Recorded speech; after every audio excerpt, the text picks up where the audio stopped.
Hey everybody, today's words to live by comes to you courtesy of Running Aesthetic, and it's one of my favorite ones. It's about greatness. So here goes.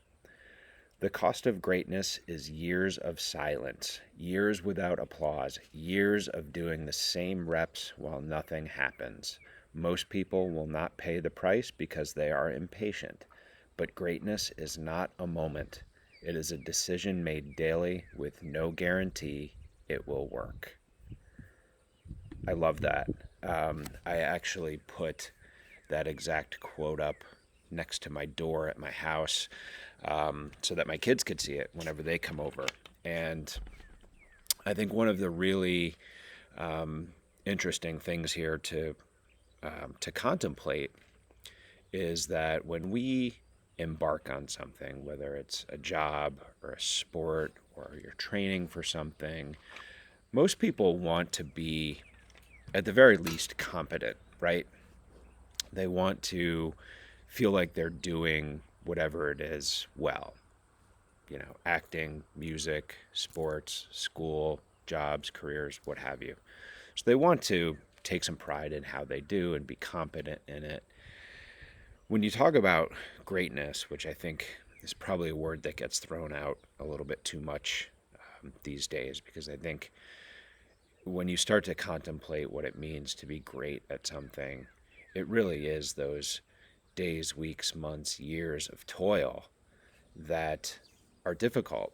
And it does sort of leave a lot of people by the wayside as you go throughout the journey.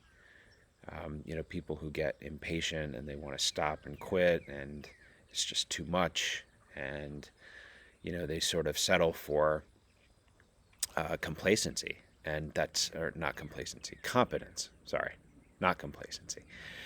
So they start to settle into competence, and they sort of say, well, there's too much of a price to pay for this thing called greatness, this thing we always chase called greatness.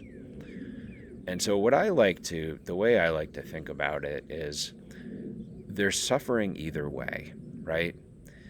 So the process of going through and really deciding that you want to be great at whatever it is, the process hurts. It's a lot of work, and it's a lot of losing, then winning, then losing, then winning, and it's just sort of this back and forth thing that you do over and over, and it's a hard process, so there's suffering involved. But then if you don't, you suffer later with the regrets and the what ifs and the could I have done that type of thing. So I sort of like to think of it as one way hurts, the other way haunts. Pick your poison. And so I think in a lot of cases for me, I've chosen the hurt over the haunt. So I'd rather something hurt short term than have it haunt me for a long time. So it's a great passage to think about and consider, and I wanted to share it with you because it's one that even up to current day I still reference and still utilize and try to pass on to those around me. And I hope you found something from it too. So if you like this, please like or subscribe, and I will talk to you again and see you soon. Thanks.